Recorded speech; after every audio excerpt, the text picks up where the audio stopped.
we are fortunate to have Radha Joy with us. She's a newer team member with the Beaverton Early Childhood Center, and her specialty is um, as an SLP, speech and language pathologist. And so she's going to be leading the training today. And once again, thank you to our interpreters, Carlos and Anna, who are here with us in the Spanish channel, and to the support staff we have with Caitlin and Margaret. So at this point, I'm going to go ahead and pass the baton over to Radha. And please know that if you have questions or comments, Radha is more than happy to take those from you. We'll have time at the end. Of course, you can always put information in the chat and we'll monitor that for you as well. So again, welcome, and we appreciate you being here today. Thank you so much. Just want to make sure the Spanish is going. Can I get a thumbs up if you have the Spanish and you're able to hear in Spanish if you're a Spanish speaker? Good. Okay, thanks. Well, thanks for having me today.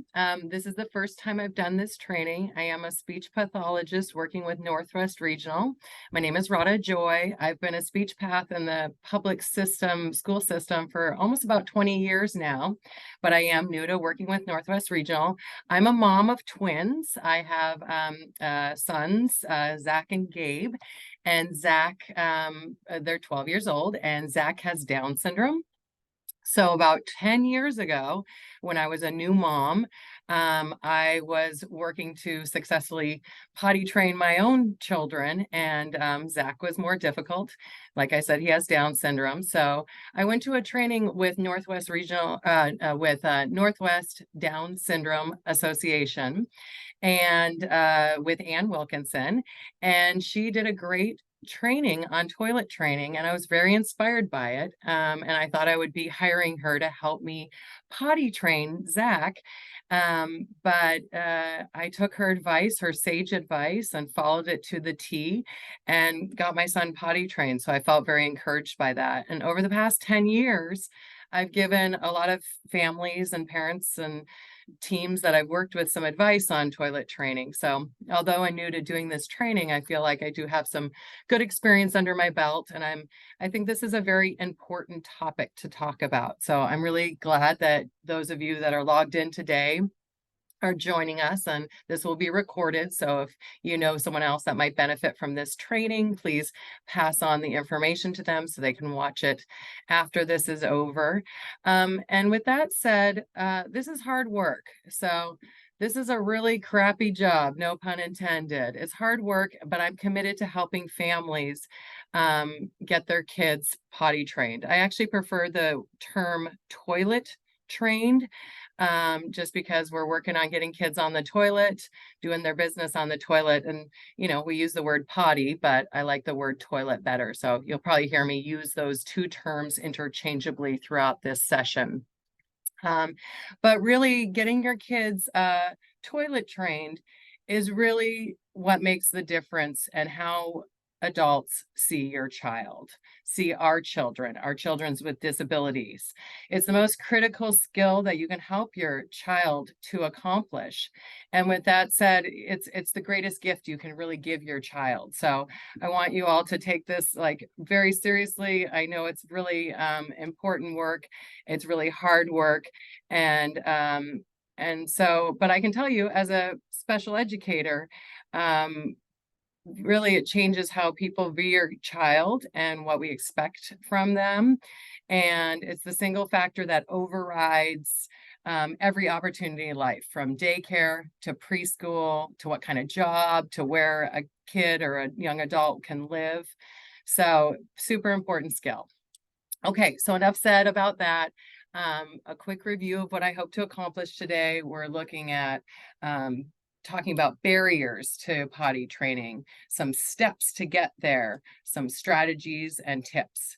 So this first slide about myths and facts, what I want you all to know is this is not quickly learned. It's not a one and done kind of thing. This is a very hard skill for lots of people to accomplish. It's not true that this is not hard for everyone else. It's a lot of families, a lot of parents, a lot of people really do struggle with potty training. So, and it's stressful. I get that. I know how stressful it is to help your child be successful on the toilet. Um, Transitions, it's not a good thing to work on while you're transitioning. And one method does not fit all. This is a hard training to give because I could give you some really great strategies and that might not work for your child. That might not be something that's successful for your particular child. So let's see what else. Oh, and it's just not true that you can't have your kid can't be in kindergarten or can't go to daycare without being potty trained. There's lots of adult supports in our systems to help kids that are not yet fully potty trained or toilet trained. Okay, next slide. So I'm curious to know what people's greatest challenges are with potty training. I don't think we have too much time, but if anyone in the chat wants to put something that's really challenging, if someone has something that they want to say about their kid briefly, they could even just, I think, turn their microphone on and say what's a specific challenge, and we'll try to address that throughout this little short seminar that we're doing. Anyone? Night training. Okay, I'm not going to get into night training very much today because I really want to get kids successful during the day, and night pants are still a thing. It took my son probably from age 4 to, I want to say 7 or 8 to become night trained.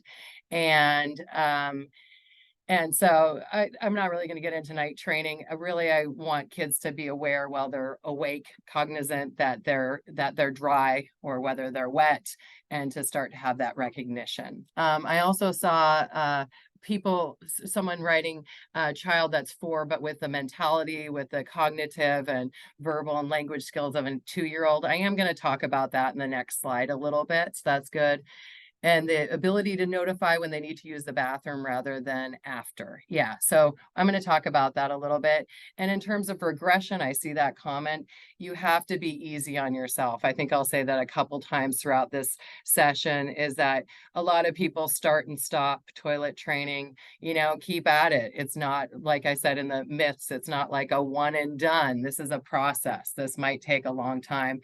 One of the, we might not get to at the end, but there was a parent that wrote a little story, an anecdote about their experience. And they said it took 10 months. I mean, sometimes it takes 10 months, sometimes it takes 1 week. It's really just a process for children. Okay, I'm going to move on because I have a lot to cover. So going to the potty is tough work. Yeah, that's one of the quotes at the bottom. It says, my 3-year-old asked me the other day where poo, I have to make it a little light, where poo comes from the other day. I decided it would be best to explain using the example she could understand. So I told her after eating dinner, her body took all the nutrients and the other good stuff from her food. Whatever is left behind comes out as out of our bottom as poo. She looked at me with a confused look on her face and said, okay, well, what about Tigger? Okay, so that's just a joke from Winnie the Pooh. There's lots of poo jokes with Winnie the Pooh. Okay, so going to the potty is tough work. Have to make this light somehow, right? Think about your child. What are their sensory needs? Let's think about potty training. This is the barriers part of this seminar. Let's think about what their barriers are. The why this is so difficult. I've heard a lot of different things, from children being scared of the toilet, the sounds. There's a lot of kids with autism that the flushing sound is just too much for them to bear. That's why a potty chair is really good. That the seat is cold, that they're scared of where the excrement, where their poo is going. They're afraid they're going to fall in, the flushing, the whirlpool, the cold seat. All these things are sensory reasons why potty training is so hard for individuals with special needs, and just individuals in general. Understanding the new routine. So this gets into that idea of maybe not having the cognitive skills. Let's think though about how we all learn information. And what's really important to note is that we're a highly verbal society, and this is a very I'm talking at you kind of seminar, but most of us don't learn this way all the time. Think about yourself and kind of raise your hand, or think about yourself if you need to see something and then do it and physically do that and have that tactile and kinesthetic and visual, and in addition to the auditory. So that's really important to note. I will provide some visuals at the end. We'll look at a visual strip, and you can get a visual strip from your service coordinator. We can provide some visual strips that you can have in the bathroom.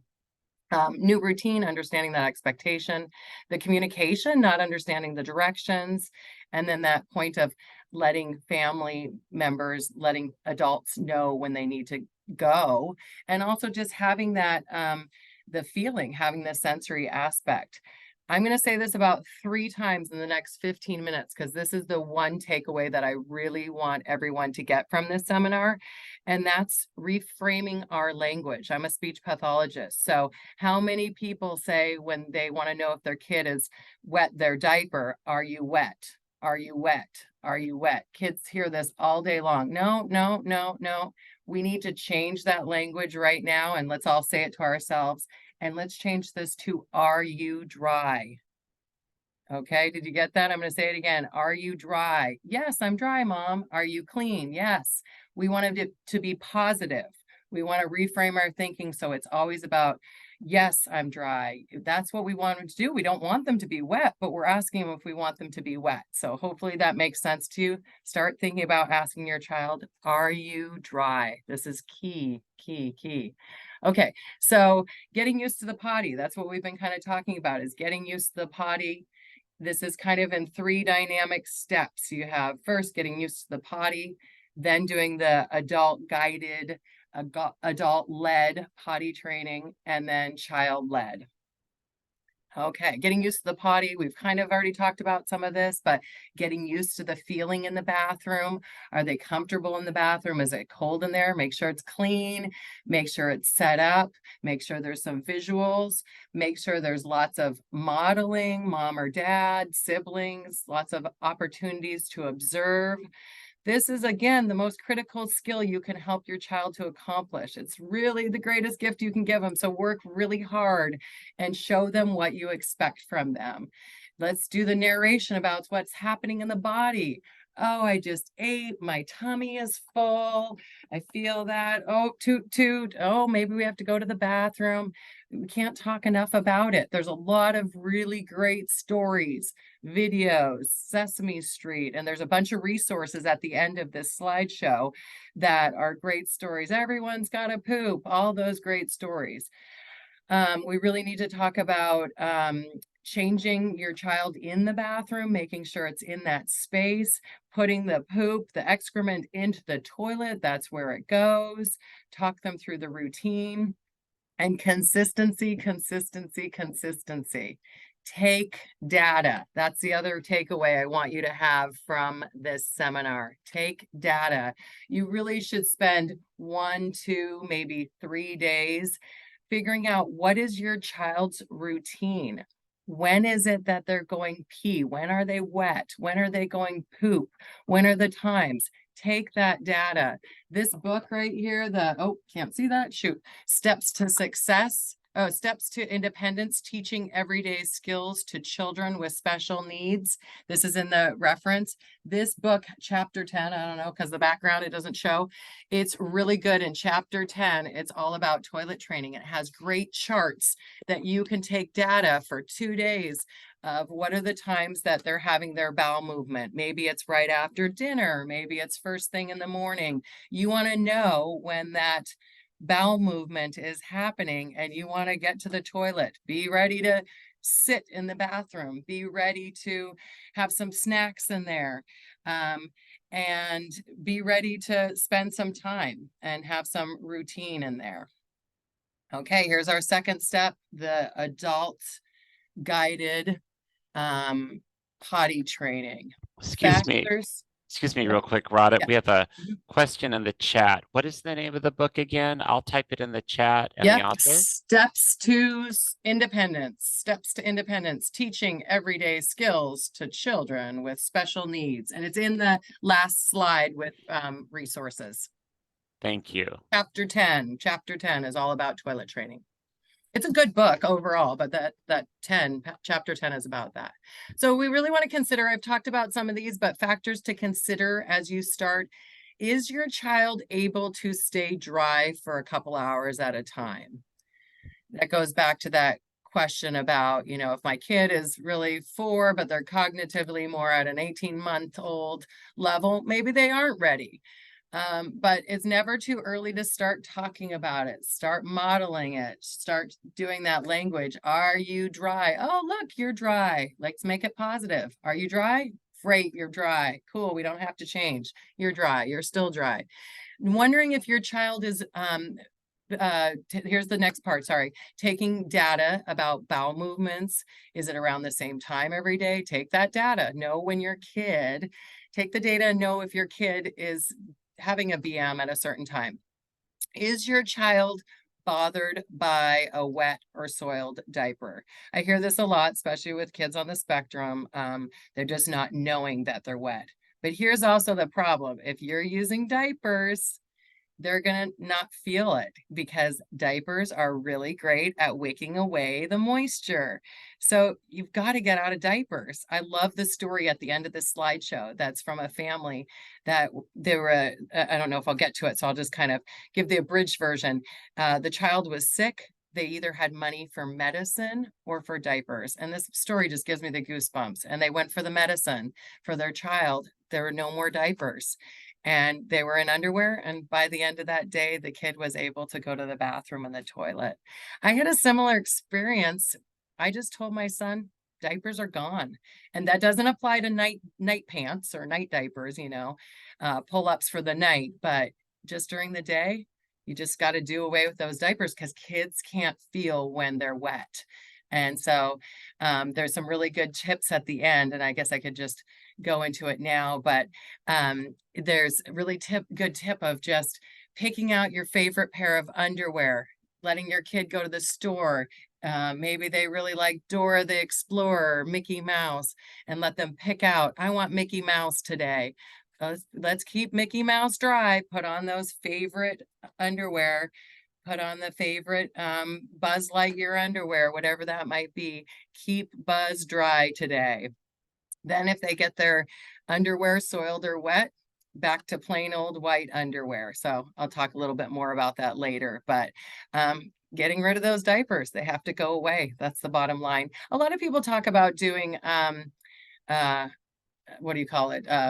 Free time, naked time, running around without pants on. That is another strategy. That's not something I do because that's not a reality and how your kid is going to be in the world. I mean, they're going to need to have clothes on. So anyhow, moving on to the next page. Seating and equipment. These are all still factors to consider. Postural support. Does your child look secure and comfortable? How are they sitting on the toilet? I really like these footstools, and they're expensive. What the woman in the picture has her feet on. You can also use like 2 boxes. You don't need to have an expensive footstool, but feet should not be dangling. The legs should not be dangling off the potty. Other factors to consider, a potty chair, standing versus sitting, crouching, and think outside the bathroom. A lot of people take their potty chair with them when they go. And I think I say this later on, but making sure when you go to a new environment, right away, you show the child where the bathroom is. You walk into the library, look, let's go over to the bathroom. Here's the bathroom. Let's go to the bathroom. Let's go potty before we go look at books in the beginning and in the end. Always in an unfamiliar situation, going straight to the toilet. There's a question in Spanish. If you want to shout out anyone and say what that is, that's fine. I'm going to keep going though. Next page. So jumpstarting adult guided training. So like I said before, take lots of data and take 4 or 5 or 6 days. If that snow time would have been good, if there's a long holiday weekend, if there's a spring break where you and your family can just commit to toilet training, focus on it. But don't do this if your mother-in-law is visiting. Don't do this if there's a lot of outings that week. Do this when you can stay at home for 4 or 5 days and just work on toilet training. Make it easy for yourself. Remember, this is a process. This isn't a one and done. This takes time. Minimize those distractions. Oh, here it is, bare buns time. Some people like to do that. Some people say lots of liquids. Ann Wilkinson, the potty guru, a potty training guru, she says, keep everything the same. You don't want to change it up because that's not how it's going to be later. Keep the stress level low. Be positive.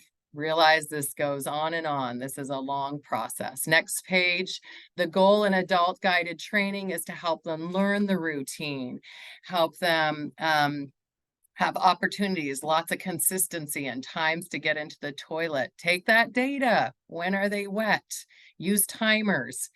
Get into a schedule of going into the bathroom. I used a lot of rewards, lots of those little mini M&Ms. Those are really good. Just going into the bathroom, my son Zach would get a little M&M, sitting down on the toilet, another little M&M. If he went pee, he'd get like something bigger. If he went pee in the toilet, then he'd get like a mini Snickers.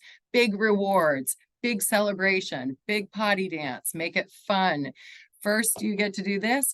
If a kid is successful in going into the toilet, into the room and going pee in the toilet, then you want to celebrate. You want to get them outside on the swing. They get to go outside and then get back into the bathroom again after they've had that big reward, that fun song. Having toys in the bathroom that are only for toilet training. Go to the Target and get them something really special that they only get to use when they're in the bathroom. A lot of families do use iPad. That's a tricky one because maybe they're just going into the bathroom just to use iPad a lot. So it's something that you're going to have to start taking away after a while, but that's a way to get kids that can't really sit for very long to be able to stay and attend to toilet training. Okay, moving right along since we're running out of time. Child-led training. So you've had some success with adult guided potty training, and now you have to generalize this skill. You have to make it so they're more independent going to the bathroom. This could take a long time. Start to think about those different environments. It's not one and done again. Remember, if there's no internal sensations, if the kid is still not aware of when they're dry, when they're wet, when they have to go, you're going to have to use timers. You're going to have to rely on your data and know when are times when they're going to need to use the bathroom. You'll still need lots of changes of clothes. You'll still need lots of reminders. Consistency is really important, figuring out what that pattern is. And this can be different for every child. So it's really important to know your child. Remember, parents, you are the expert of your child. You know your child best. So no outsider, no specialist can really know when your child's going to have to go or what their routine is or what the expectation in your household is. That's really for you to figure out. And if there's things that are anomalies, things that are different, you're really going to have to consult with your pediatrician. If there's diarrhea, for example, or differences, definitely consult your medical professionals about that. Okay, other special considerations. If a child is having a hard time pooping in the toilet, identify if it's having a hard time pooping in the toilet. I just heard an echo. Am I still on? Thumbs up. If a child's having a hard time going in the toilet, identify if it's fear or if it's control, if they're holding. Some kids have a lot of constipation. My son had to do a lot of suppositories and that type of thing. Lots of different things for Miralax. Some children learn well from stories, some don't. Yeah, there's a lot of special considerations, and that's going to be very individualized. I've heard about Potty Penny. You can get something off of Amazon. That's a little character that I heard is a good model. Let's see, anything else with special considerations. Make sure when you go out in the community, you're showing your child right away where that bathroom is. Some other fun tips. I'm going to try to wrap up here pretty quickly. I've heard about urinals that you stick on the wall. There's a little picture of this froggy urinal that was off of Amazon for $15. Some people talk about aiming at Cheerios if your kid is learning how to stand and pee. If they're scared of the water, if they're scared of seeing the water in the toilet, maybe little squares of tissue paper or toilet paper in the toilet so they can't see the water. I've heard of making bubbles, using food coloring, mix it up, that element of surprise, and maybe your kid wants it to be something different. So I also heard this great story from Ann Wilkinson about a child that always would run into the bathroom and just pee in the shower, go and run into the shower and pee in the shower and not in the toilet. And so she put that potty urinal, the little frog or whatever, into the shower. And every day she would move it an inch closer out of the shower until she moved it out of the shower, the potty chair, and next to the toilet and around the corner. So little tricks like that help. I've tried everything and my child still won't go to the potty. We'll go back some steps, keep the same routine. But I would say don't go back to diapers. If you can do it, just commit the time, say all the diapers have gone away to San Francisco and you're in underwear now. Let's see, it's a process. Take time. Let's keep going through. Okay, there's lots of potty books for kids. We're going to skip this one and go on to the next one. There's some really good advice. I loved this story. That's the one I told about not having enough money for diapers, and the child just ended up going in underwear and, just going in the toilet and wearing underwear and lots of laundry. You have to keep in mind that this is a process and it takes time. We're just about out of time, so I think I'm going to wrap up there. But really remember this, the key that I think is rewards.